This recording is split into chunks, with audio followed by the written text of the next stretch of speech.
Okay, as promised in the last video, how do you find your mission in life?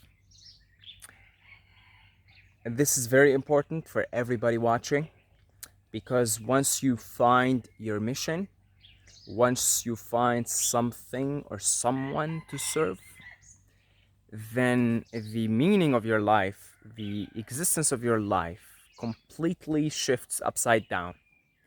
You will be filled with this energy, with this light, subtle form of energy. That's the energy of love. Because the energy of service is the energy of love.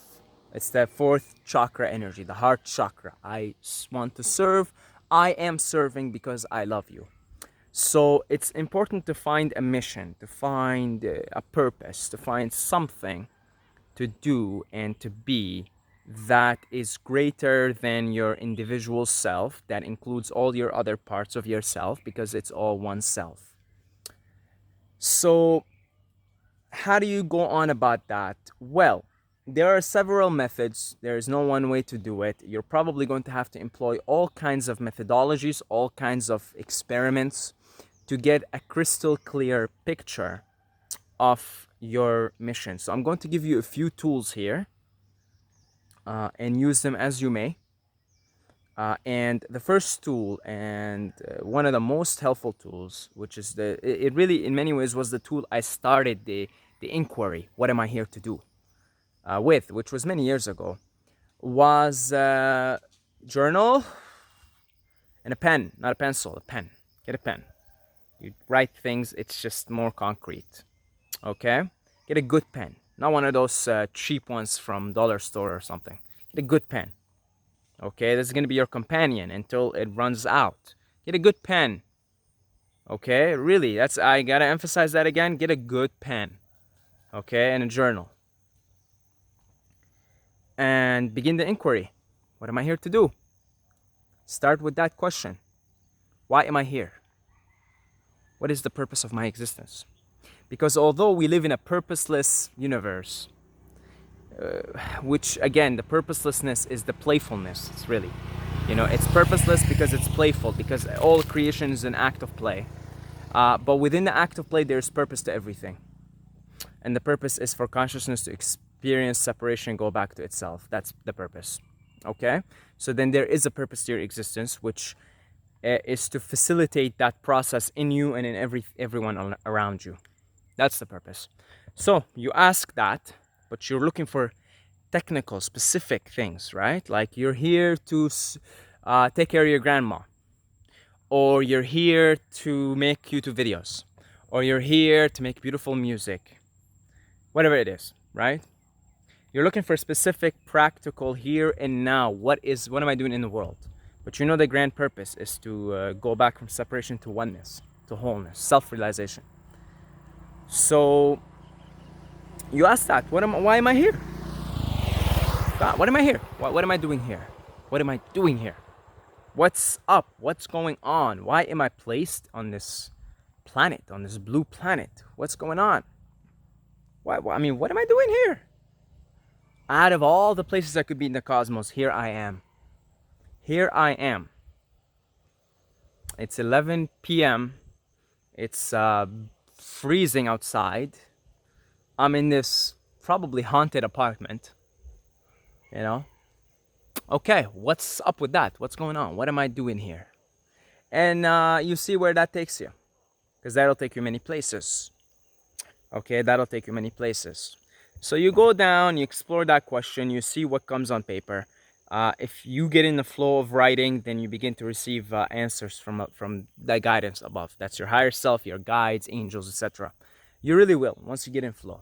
And in fact, once you get in such a flow, you could channel, like you could literally have you could literally consciously make a one-on-one, like ask direct questions and see if you get answers, because you're not always going to get answers. Sometimes they prefer that you go dig it for yourself. Okay, which is the methodology I did initially. Actually, it didn't feel like I was talking to anybody, but I probably was without knowing. It really felt like I was talking to a portion. Well, everybody is you really at the end of the day, right? So, but anyway, so nevertheless, once you get in flow on paper, you get some pretty solid answers. So then I had to go back and I had to ask, what is it that you love to do as a child? And I explored that for a little while, and then I called my mom. I said, you know what really was the main characters of me when I was like between age 2 and 6? And I could remember some of them, but I wanted my mom's input. And she told me things that just sort of confirmed the type of character that I was incarnating in. At the time, I didn't really believe in the whole reincarnation, didn't even entertain it, nothing like that. But nevertheless, uh, it sort of confirmed for me. So things like, so from a very young age, oh, there's a frog. From a very young age, I was hyperactive. Hyperactive. My mom taught me everything. I never sat down to learn anything. Look at how I make most of my videos. I'm walking. I'm hyperactive. I got a hyperactive thing going on. So I always learned. I learn best even now by walking. So I always learned the way my mom taught me was I was always jumping up and down like this, learning school stuff or whatever, or walking or jumping around like a monkey. So that was one thing my mom confirmed what I already knew. I was very fast, take the ball. I played soccer with the kids and just dribble through the whole team. So very hyperactive, very moving, just a lot of movement, and loud, which I still am, and charismatic.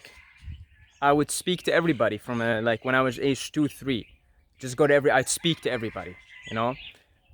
So a speaker from a young age, right? A speaker, somebody who just goes out to the people, I suppose.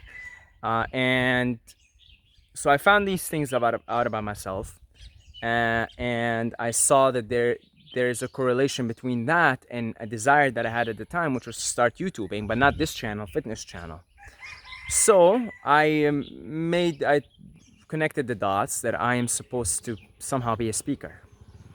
And I started on the fitness channel because I connected the dots. I was always into sports and I was always excelling at them and stuff. And I excelled in the fitness channel and had that period of being a really badass fitness gymnast slash martial artist. But the speaker thing was probably the most important thing, and that's what carried on to here. Another thing, as I was doing these reflections, I was very interested in I was very interested in kids. I was very interested in philosophy, and I remember the horrified face of my mother when I was 5, and I looked at her and I said, "So, Mom, who created God?" And she was just horrified. She's like, what do you do? What are you asking me this question for? You're 5. And she told me, you can't comprehend it. Don't ask. Right? I come from a strictly religious Muslim background, so just keep that in mind. So I kept that in mind, that I'm interested in philosophy. And even the fitness channel that I started before was a mix of philosophy, personal development, and fitness. So I kept all these things in mind, and I realized I gotta just do the speaking thing. I gotta put myself in front of the camera. Here, I connected all the dots and I started doing it. And it turns out that those were very accurate insights from my childhood. Because if children are such pure expressions of the Tao before they get brainwashed and conditioned into society. So if you take a look at yourself between ages 2 and 6, you're going to gain lots of insights, guarantee you, about the nature of the expression of the Tao through this instrument that is you, through the mind, body, spirit complex that is you. You're going to get a lot of insights because at that time, between ages 2 and 6, of course you were already being conditioned on a societal level. After 6, it's your game over. You get into school and it's game over for you. The brainwashing is almost complete, or complete in that first phase, and you go to the next phase. Nevertheless, between 2 and 4 specifically, but up to 6, you could get a lot of insights on the nature of the expression of the instrument that you have incarnated into, of the mind, body, spirit complex. The talents, the abilities, the inclination of that instrument. So if you, for example, you were this artist, you were 3 years old and you were sitting in your room drawing these beautiful things, well, well, we might be looking at the next Alex Gray, right? So I wasn't like that. In fact, I had some embarrassing grades in art class. Really, and I mean, my drawing is it's embarrassing. I dare not draw. I dare not draw. I'm not going to make a fool of myself just like that. I dare not draw anything on paper, okay? So clearly there was nothing in there for me in that field. Still there isn't. So that's why I say your childhood is very telling of perhaps what your mission is, and I highly suggest that you go back to your childhood between those ages 2 and 6 and inquire on paper, and call your mom, call your dad, call your aunt, call your grandmother, anybody that was very intimate and familiar with you when you were a child, and ask them also. Ask them, what was I like when I was 2, when I was 3? What was I like? Well, what kind of characters did I embody? What was I like as a child? Was I shy? Was I outgoing? Was I speaking a lot? Was I quiet? Did I draw? What was the thing that was special? Everybody's got a special thing, Your mom notices, like, oh, you draw really good, or you pick up a guitar and you start to play this beautiful music. Like my mom knew something about me, is you're philosophical, from such a young age, and you're hyperactive, and you're into sports. So that was like, my mom knew that those were sort of the talents. So your mom will know right away. If you ask your mom, she'll be able to point out a few things for you that can maybe guide you into the path, into knowing what your thing is. And your thing changes from stage to stage in your life. So I had the fitness thing. It's not there anymore, really. It's not there anymore. Now we're left with the philosophy and the speaking, the outgoingness of this instrument, which has been there since a very young age. So the outgoingness and the outspoken, really, that's the term here. I've always been an outspoken. That's why, I got beaten the shit out of by my dad, because I was such a rebel. Just so outspoken. Like, my dad would say something, and here I am, this like little rascal, speaking back, saying, well, why should we do this? Why should I pray? Why should I? And it's like, and then boom, right? Because it's just this character, this instrument has been always outspoken, right? So I get in a lot of trouble with society everywhere I go. Neighbor complaints, even here in Thailand, all the time. Outspoken, loud. Okay, that's not gonna go away. That's part of the script, part of the expression. It's part of the mission, actually, is to express, so to inspire others also to express. So the philosophy that stayed. The fitness was there for a few years, and then so your mission will also change. We're trying to figure out what it is for you right now, and some of these aspects from your childhood will actually stay with your lifelong mission, because you do have a lifelong mission, definitely. I know I found mine. But the fitness was a transition into it, you see. So your childhood will give you a lot of cues, because you're not, as a child, you're not really trying to do anything to impress anyone. You see, you're just being you. You're not trying to, like, for example, when you're a teenager, you may see this girl that you like, and then she likes music, and start to play the guitar and learn the guitar, even though you'd want to do nothing to do with the guitar. You'd much rather go play football or do something else that you actually feel inclined to do, right? But you want to impress her, right? And then that's basically going against who you are. But as a child, you're not trying to impress anyone. You're not trying to fit into any role or any societal box. You're just being you. That's why I say great place to figure out the mission is to go back to that period. And you'll be surprised of how much you can remember if you sit down and consciously try to remember and write it down. That helped me tremendously. It was such big cues for me to move into the direction that I have now ended up moving into. Okay? Very, very, very telling. So, that is one methodology, that is one tool that you could use to figure out your mission. Okay, Saeed, do you have any other useful tips, or shall we depart now? I think I got a few things that could also point you in the right direction. Ask yourself this question.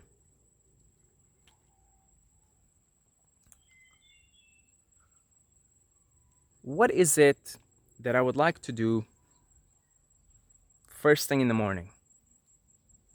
Now that changes, but it could help you in the moment right now. Okay? If what is it that if the money wasn't a thing, I wasn't trying to make money or this and that, what would I like to do when I wake up? And that could also help you figure something out. If for at some stage in my life it was working out, get up and go to the gym, and when that helped me start the fitness channel, which again all led to this. Now, what is the thing that I like to wake up and do right now is meditate and make videos. That's what I do every day. Meditate, make videos. Meditate, make videos. Meditate, make videos. Right? So that also tells you, at every stage in my life where my mission is, it literally, the thing that I like to do in the morning is the thing that was aligned with my mission at that moment. So at the period for the 3-4 years where I was into the fitness, I got up and I went to the gym every day. Went to the gym every day. Went to the gym. So much so that I was getting sick because I was overtrained, because that's exactly what I wanted to do every morning. So that was my mission in that stage of life. Okay, so that also helps. What would I like to do if money wasn't a thing? Nothing was a thing. I was just a free soul, a free agent, just playing. Just what I do, what I like to do in the morning. If you'd like to wake up and drink coffee and play your guitar, there's an answer, man. I mean, what else do you want? There's an answer. If you like to get up in the morning and get lost in drawing, maybe do some meditation and sit down with your paintbrush and draw something. Yeah, then this is another very useful tool. Okay, this is another very, very useful tool to figure out what the mission is for the time being. Because if you figure out the mission for the time being, it will reveal to you what your lifelong mission is. Now, I figured out my lifelong mission because of all the transitions that happened. For a certain period, my mission was mostly to do with fitness, being a speaker in fitness, motivating people, which led to this now. Okay, this is the lifelong mission. The spreading, the elevating. I mean, it's as simple as this: the elevating of consciousness on the planet. That's the mission, and I'm doing it now through speaking. Again, through being a loud mouth that can pretty much go on talking forever. I really can, because that's my thing here. So I've been outspoken since I was a kid. I've always spoken and rebelled, and I was anti-authority from day one. And I was always loud, and yeah, just hyperactive. So now, see, it carried to my lifelong mission. But even now, if your mission was as simple as taking care of my sick grandma, it may lead to a lifelong mission of taking care of the elderly, for example. You see, so even now, your mission, it will tell you, it will transition into lifelong mission. So it's important to figure it out. What is it now? It may not be the lifelong grandiose thing. It could be as simple as taking care of my old grandma or something. It could be as simple as that. And for some of us, that might be our lifelong mission, to take care of our grandma. For whatever, there's karma, she took care of you in a previous life. You may take care of her now. I don't know. So it doesn't always have to be grandiose. But if you're a wanderer, if you're somebody from these other dimensions, 4th, 5th, 6th densities, and you're here to elevate the consciousness of the planet, you probably have something greater than just taking care of one person. You're here to take care of many beings. So do keep that in mind. But your mission for now could be very simple, very down to earth. It could be, very, very simple stuff, right? Very, very simple stuff. Like making a certain amount of money because, if you're doing it selfishly, that's not your mission. Okay, that's the 3D program matrix of the reptilians. Okay, that's not your mission. Your mission is always has to do with service to others. it always has to do with something greater than the individual self. That includes the greater self. It always has to do. If ask yourself that, if you want to know if this is my mission or this is bullshit, then just sense, is this selfish or is this in service to others? And you don't want service to others to be phony. If it's selfish right now, you may have to live with the selfish goals for the time being. And yeah, until a clearer vision crystallizes. Okay, but I get a feeling if you dig deep, really take this inquiry to heart, and really, I mean, when I was doing this work, it was like, you wouldn't believe it. I did this for, I think, a month straight. I'm like, okay, I just graduated from university, right? I'm like, I'm not working. I got a lot of money in the bank because I worked for a year and I saved up a lot of money. Like, I got nothing to do here. I'm gonna figure out what my mission is here. And I literally it was all dedicating. At the time, here was my routine: get up in the morning, take a cold shower, drink your coffee, sit down. Let's begin round one. Reflections. At the time, coffee did. I was big on coffee. It really put me in this state of mind where I was focused and concentrated, and really helped me. I'm grateful for that period where coffee was a close friend of mine. It really helped me at the time. So I drink my coffee and get in the zone and just write stuff down, maybe for an hour, 2 hours. I need a break. All right. At the time, I couldn't go to the gym because I had a wrist surgery. I was learning how to write with my left, and I was also typing on the computer with with the cast. The cast came off after a month, but it didn't heal until 7 months later. Nevertheless, I was making what I can, but I couldn't go to the gym at the time, which actually helped this inquiring further. So then I would get up. I needed to go for a walk, get some fresh air, maybe go do my groceries or this or that, whatever. Call a friend to help me do the groceries because of my wrist. But I was doing a lot of heroic shit at the time too, because I was like, lifting with my knees and using my elbows and stuff. It was kind of a fun time, actually. I made the most of it. Anyway, off tangents. So yeah, I made it a thing. I'd go do something, come back later in the evening, and then be like, all right, evening time, round 2 or round 3, let's go, let's keep writing. And I did that for like a month, and then I get the crystal clear image, and I ordered a bunch of equipments in my apartment, set it up as a fitness studio, took on some clients. A few months later, started the fitness YouTube channel, which was a huge success at the time. Ended up going 100,000 subscribers, and which now is deleted. But yeah, and then it led to this eventually. So, but I took it serious. Take this seriously, because if you take this seriously, you're going to get a good image, a good purpose that goes beyond you. I mean, I really was not driven so much by self-gain, although I was a much more selfish person at the time.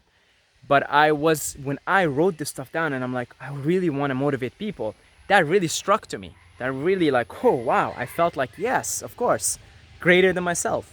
Even though I was quite a selfish person at the time. Nevertheless, this was the pre-psychedelic days, before I got many slaps on the face, right? So I was still got a lot of the selfishness and the 3D reptilian matrix programs in me, But nevertheless, when I found out I wanted to motivate people, that really struck me. That really, really struck me, okay? So I get a feeling, if you really dig into this question, you take it seriously, you will get something there that even you may still have your own selfish reasons and stuff, but you will hit a chord where you connect with that part of you that wants to serve something greater than your individual self. Okay? So those are 2 tools.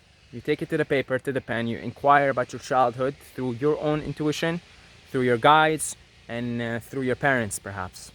And then the other one is to ask yourself, what is it that I want to do now if money wasn't a thing? If I didn't work, if I didn't do this, if I didn't do that, if I was just like I had all the like an infinite amount of money in the bank, I had infinite comfort, I didn't have to do anything. What would I want to do? And that'll also give you good tips on how to find your mission right now in this moment. And the third tip, which I much rather, if you're going to use this tool, is first to do some serious work on the first 2, tools that I gave you before you inquire about this one is to take 2 grams of mushrooms or a tap of LSD and ask this question, and you will get some extremely clear answers to it. Extremely. It'll just be like, yes, of course. Oh, I remember. That's why I signed up here to come here. It'll just be so clear. But I don't recommend you do this. I don't recommend you use this tool unless you have really exhausted the first 2. You have a good idea. You already have something to work with. Okay? You already have something to work with. If you already have something to work with, and again, the third tool, I would also recommend that you have some experience with the substances, with the plant medicines, and of course go. I have playlists on psychedelics, setting, and how to prepare for a psychedelic trip. But that is also a powerful tool. It definitely clarified, because a lot of this initial work I did on my own. There was the pre-psychedelic days, etc. And the transition that I made from the fitness to this now is thanks to psychedelics, actually, because they really showed me the grandiose mission that I'm here to do, and it reminded me and it got me in touch with alien intelligence and etc. etc. So it is very powerful. I'm not gonna lie here and pretend. It is a very powerful way of figuring out this question. Extremely, very, very powerful. But you gotta be a clear channel for it. You gotta be a clean instrument for it. That's why I say do the first 2 before you do this. Okay? I mean, you might go into the trip and you're so clouded because of your recent breakup or something like that. Yeah, forget about it. What mission? You're still hurting from your previous, your last breakup with your boyfriend, your girlfriend.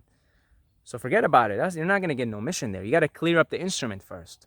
Which is why I say start by taking this inquiry seriously, and really, really sit on it and really make it like, okay, this is what take a vacation off of life for like a month or something. Just take a vacation from your work, take a vacation from your family, take a vacation from everything, and say, well, I'm gonna figure this shit out, because your life depends on it. Especially if you're a wanderer, right? If you're here to serve, which I reckon, at least half of you guys watching are wanderers. Okay, so you're actually here to serve. You're here on a mission. If you don't find you don't remember what it is that you consciously came here to do, oh man, like you're in trouble. I'm telling you, you're in trouble as a wanderer, because you come, you sign up, you say, all right, I'm here to do this mission, and then you come here and you're like, oh shit, I don't remember. You're gonna be miserable. You're gonna be, a lot of wanderers. They talk about in the first wave. Dolores Cannon talks about the 3 waves of volunteers. A lot of the people in the first wave try to commit suicide because they couldn't bear it here. It was too difficult to handle. They didn't remember what they came here to do, and a lot of them actually committed suicide. So if you're a wanderer and you don't know what your mission is, and you're doing some boring ass job, meanwhile you're here, you signed up to work with the earth, to work with people, to work right here, and then here you are on moving some Excel sheets. Yeah, you're gonna be miserable. I mean, your average person can at least repress it. But if you're here on this mission to elevate the consciousness, and here you are going through Excel sheets, some boring ass bullshit, office work, some matrix bullshit, yeah. Your average person will suppress it with food and drugs and this and that, and will just shrug it down. But you might go as far as, I want to commit suicide, because for you, it's like you came here for a big mission, and here you are, right? So it's important to figure this out. Okay, it really is important to figure this out. So yeah, hopefully this helps you guys. Because I'll tell you, once you do figure that out, you'll be full of light, full of energy. Okay, full of energy. I wake up every day. Oof. All right, let's go. All right, man on a mission. Let's go. What are we learning today? What are we sharing today? That's I wake up and say, what are we learning today? What are we sharing today? What are we learning today? What are we sharing today? What are we learning today? What are we sharing today? That's for me every day. That's the story of every day. What am I learning today? What am I sharing today? What are we learning today? What are we sharing today? We, right? So, yeah. So much thankitude and gratitude to our Patreons for your continued support of these rants and this project, this assignment, this mission that I'm on here. So thank you very much. To all the people who supported on PayPal with the generous one-time donations. If it's something you're interested in, you believe in this project, you believe in this assignment, you believe in this mission, and you have maybe a couple of bucks a month to donate, there's a link in the Patreon. If you want to do a one-time donation, PayPal is available. The links are in the description. If you'd like to get in touch with me directly on Instagram, Saeed Mobayed. And until next time, may the force be with you.